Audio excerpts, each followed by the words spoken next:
আসসালামু আলাইকুম রহমতুল্লাহ। সম্মানিত দর্শক শ্রোতা ভাই এবং বোনেরা, আশা করি আপনারা সবাই ভালো আছেন। মধ্যপ্রাচ্যে যুদ্ধের কারণে সারা বিশ্ব যখন তেল তথা জ্বালানি সংকটে জর্জরিত এবং তোলপাড় চলছে পৃথিবীর সকল দেশেই, দু একটি দেশ বাদে, চীন রাশিয়া বাদে, সেখানে অত্যন্ত উদ্বেগের সাথে আমরা লক্ষ্য করছি যে বাংলাদেশে রাজনৈতিক অস্থিরতা সৃষ্টি হয়েছে। সেটা তেল বা জ্বালানিকে কেন্দ্র করে নয়, তেল গ্যাস এগুলোকে কেন্দ্র করে নয়, বরং রাজনৈতিক সংকট থেকে উত্তরণের জন্যে, দেশকে রাজনৈতিক সংকট মুক্ত করার লক্ষ্যে বিরোধী দলকে সরকারি দলের বিরুদ্ধে অবস্থান গ্রহণ করতে হচ্ছে। আমরা প্রত্যাশা করেছিলাম যে জাতির এই সংকটে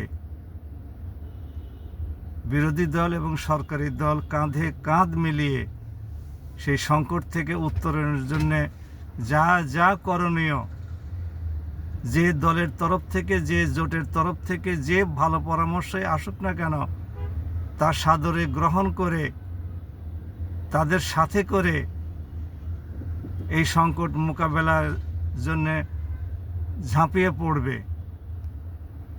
বরং সেটা না করে বিএনপি এমন কতগুলো জটিলতা সৃষ্টি করেছে, যে কারণে বিরোধী দলকে আজকে মূল সমস্যা পাশ কাটিয়ে, আন্তর্জাতিক সমস্যাকে পাশ কাটিয়ে জাতীয় ক্ষুদ্র সমস্যাটাকে সামনে নিয়ে আসতে হয়েছে এবং সরকারের বিরুদ্ধে আন্দোলনে রাজপথে নামতে হচ্ছে।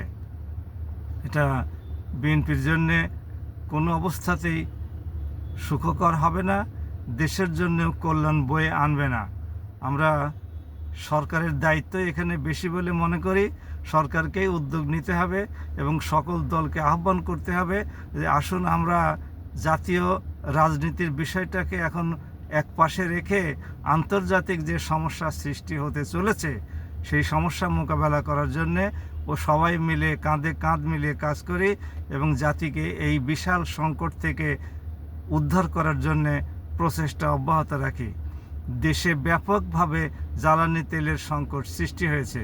যদিও আমরা বারবার বলে এসেছি যে ইরান বাংলাদেশি কোনো জাহাজকে হরমুজ প্রণালী অতিক্রম করতে দিতে বাধা দেয়নি, তাহলে পরে আমরা জ্বালানি সংকটে কেন জর্জরিত হচ্ছি? এই সমস্যা মোকাবেলা কিভাবে করা যায়, বাংলাদেশ সরকারের এই ব্যবস্থা নেওয়া দরকার। যদি হরমুজ প্রণালী দিয়ে বা মালদ্বীপ প্রণালী দিয়ে বাংলাদেশি কোনো জাহাজ আসতে বাধাপ্রাপ্ত হয়, তাহলে পরে বাংলাদেশ সরকারের অবশ্যই জাতিকে অগ্রগতির পথে এগিয়ে নিতে এবং জাতীয় সমস্ত কার্যক্রম, ব্যক্তিগত, পারিবারিক, প্রাতিষ্ঠানিক সমস্ত কার্যক্রম সমান তালে চালিয়ে নেওয়ার জন্যে যেখান থেকে সম্ভব সেখান থেকে তেল এবং জ্বালানি আমদানির ব্যবস্থা গ্রহণ করতে হবে। আমরা আশা করেছিলাম সরকার সেই পথেই সকল দলকে সাথে নিয়ে আগাবে, কিন্তু আমরা পরিতাপের সাথে লক্ষ্য করছি সরকারের মাথায় এটা নাই। আমরা সরকারকে বলবো, আপনারা এই সমস্যার আগে মোকাবেলা করুন। যদি যুদ্ধ আরও সম্প্রসারিত হয় তাহলে পরিস্থিতি আরও মারাত্মক আকার ধারণ করবে। রাস্তায় কোনো গাড়ি ঘোড়া দেখবেন না, তার শিল্প কলকারখানা সব বন্ধ থাকবে। মধ্যপ্রাচ্য থেকে সমস্ত বেশিরভাগ শ্রমিকই দেশে ফিরে আসতে বাধ্য হবে, তাদের কর্মসংস্থানের সংকট সৃষ্টি হবে। এই সমস্তগুলো যাতে না হয়, আমরা উভয় জোটকেই বলবো আপনারা জাতির কল্যাণের দিকে তাকান।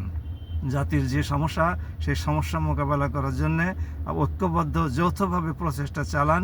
দলীয় বা দেশীয় স্বার্থ এখন পাশে রাখুন। এটা অবস্থা স্বাভাবিক হলে, মধ্যপ্রাচ্যের যুদ্ধ স্থায়ীভাবে বন্ধ হয়ে গেলে তখন আমরা সেদিকে আবার নজর দেব। এখন আপাতত এই সমস্যা থেকে জাতিকে উদ্ধার করুন। সবাই ভালো থাকুন। আসসালামু আলাইকুম।